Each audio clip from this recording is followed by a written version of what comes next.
نام پاک کے ساتھ بھی سورہ پاک موجود ہے، سورہ محمد موجود ہے، سورہ ابراہیم بھی ہے، سورہ نوح بھی ہے، سورہ یوسف بھی ہے، یہ ساری صورتیں ہیں، سورہ محمد بھی ہے صلی اللہ علیہ وسلم، مگر آپ کے صفاتی نام کے ساتھ بھی قرآن مجید میں صورتیں موجود ہیں، صفاتی نام کے ساتھ، صفاتی نام میں سے ایک نام یا ایھا المزمل، سورت کا نام بھی مزمل ہے۔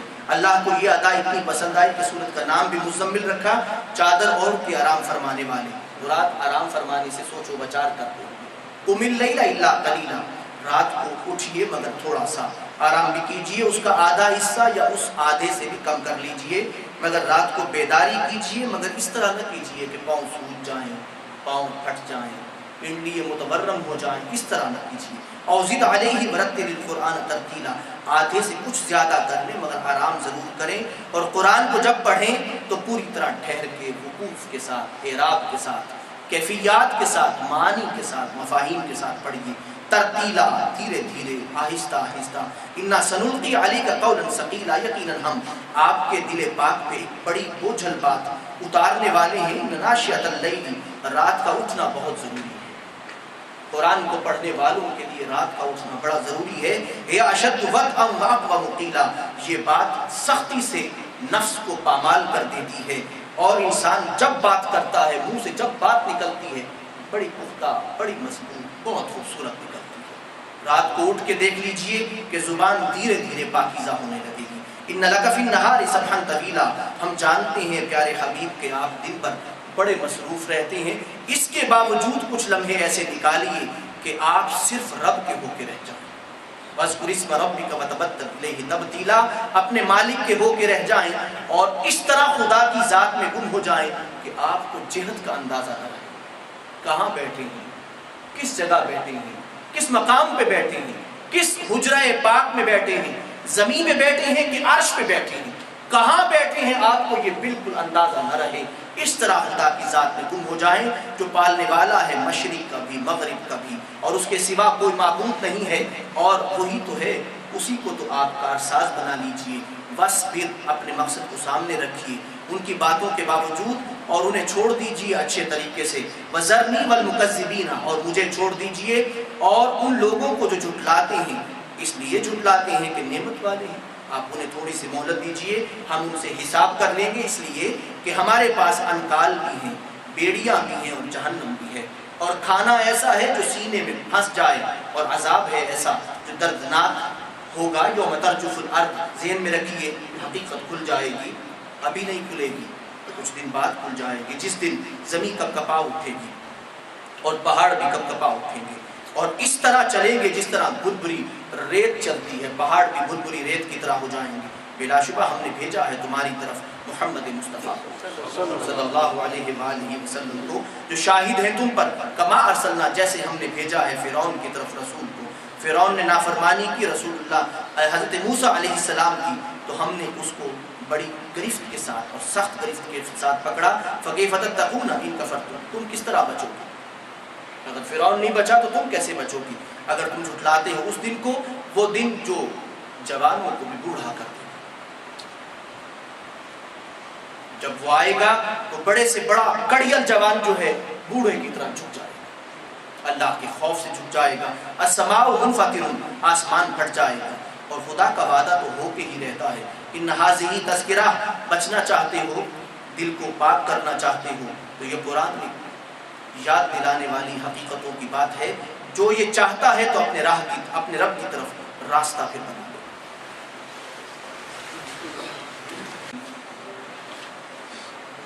بسم اللہ الرحمن الرحیم۔ ان اللہ وملائکتہ یصلون علی النبی یا ایھا الذین آمنوا صلوا علیہ وسلموا تسلیما۔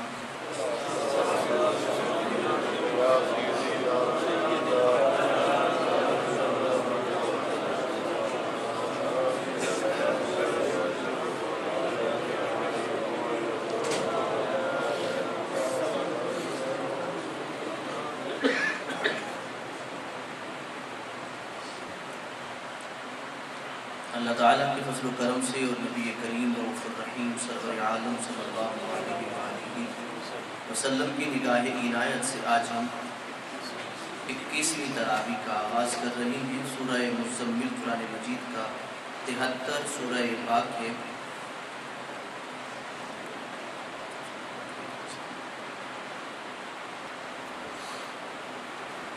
قرآن مجید کا 73 سورہ پاک ہے۔ ہم نبی کریم سرور عالم صلی اللہ علیہ وآلہ وسلم کے صفاتی نام کی یہ سورہ پاک ہے، اور قرآن مجید اس سورہ پاک کے پہلے رکوع میں پیغمبر کریم کی محنتوں کا ذکر فرماتا ہے۔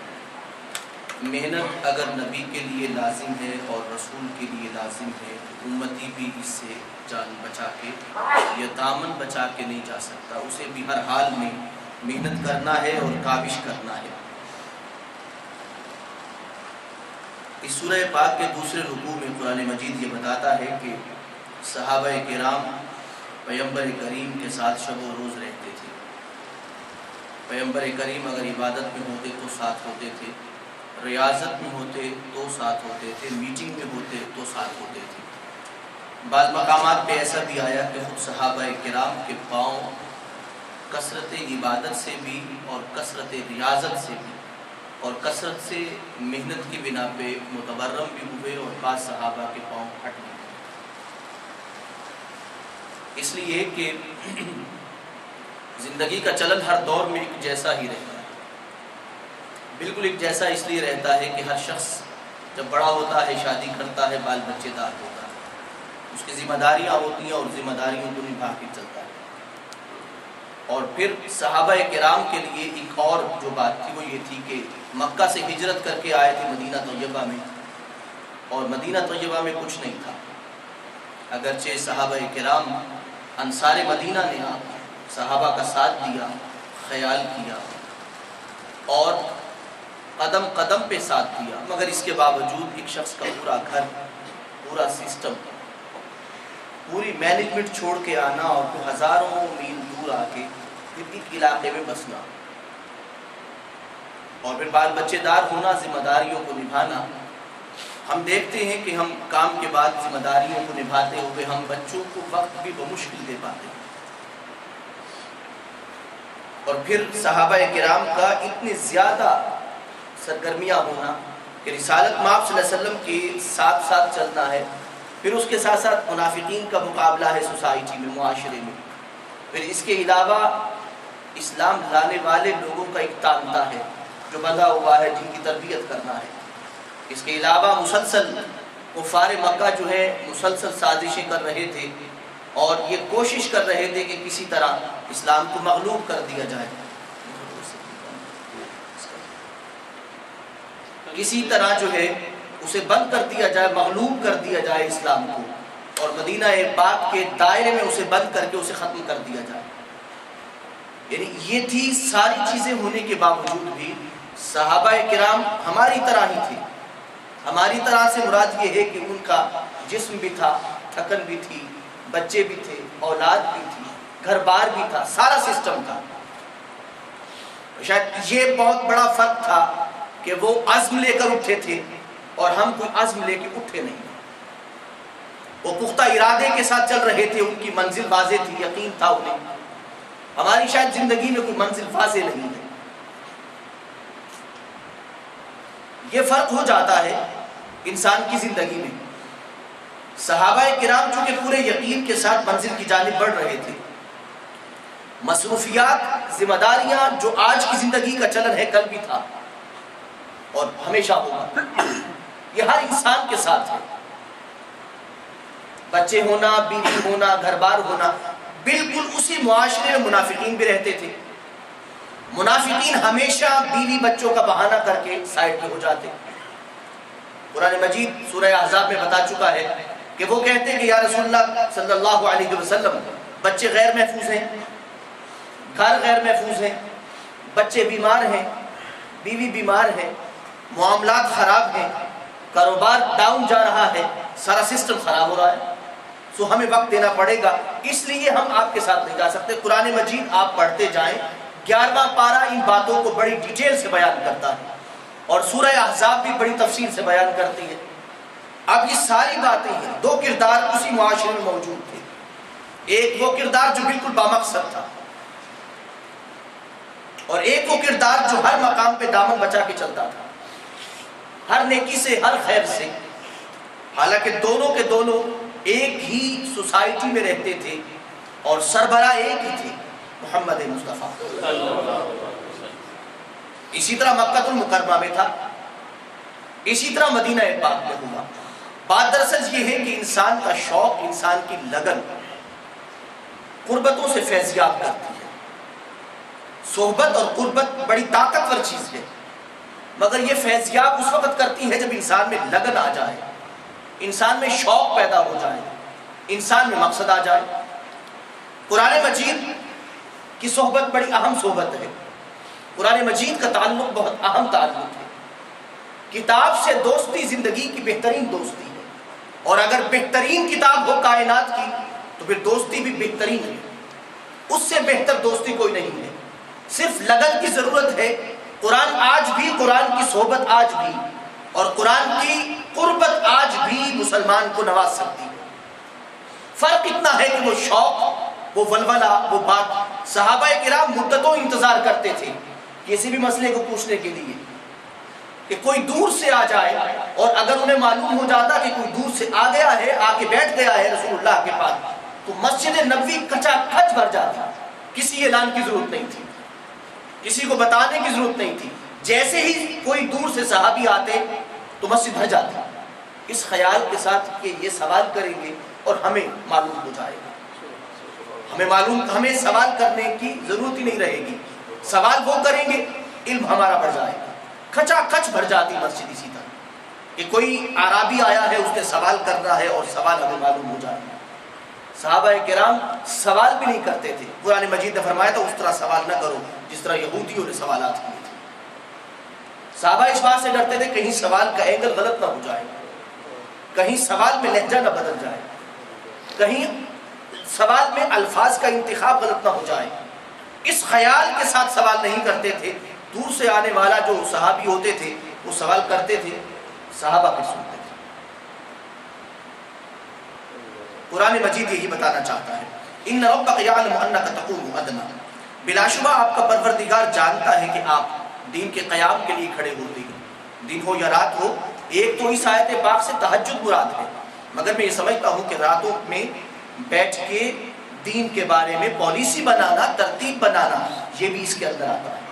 تو قرآن نے فرمایا کہ جہاں آپ دین کی خدمت کے لیے کام کرتے ہیں وہاں اس جسم کو آرام بھی دیجیے۔ صحابہ کرام سے بھی یہی فرمایا، ادنا من ثلث اللیل ونصفہ وثلثہ وطائفۃ من الذین معک، 2/3 رات کا یا آدھا اس کا یا ثلث اس کا آرام ضرور کریں۔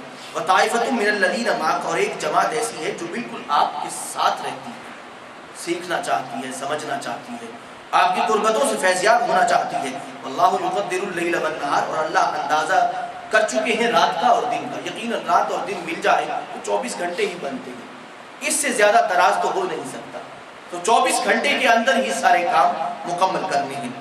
لیکن دیکھیے کہ کسی کے 24 گھنٹے کتنے بابرکت ہوتے ہیں اور کسی کے 24 گھنٹے کس طرح گزر جاتے ہیں۔ کسی کے 24 گھنٹے گزرتے ہیں تو اسے پلک جھپکتے محسوس ہوتا ہے گزر گئے، اور کوئی بینچ میں بیٹھ کے 24 گھنٹے گزارنے کا انتظار کرتا ہے کہ کسی طرح 24 گھنٹے گزر جاتے ہیں۔ کلنگ دی ٹائم کے لیے بازار میں چلا جاتا ہے، مارکیٹ میں جاتا ہے، اسے پھر بھی مسجد نظر نہیں آتی۔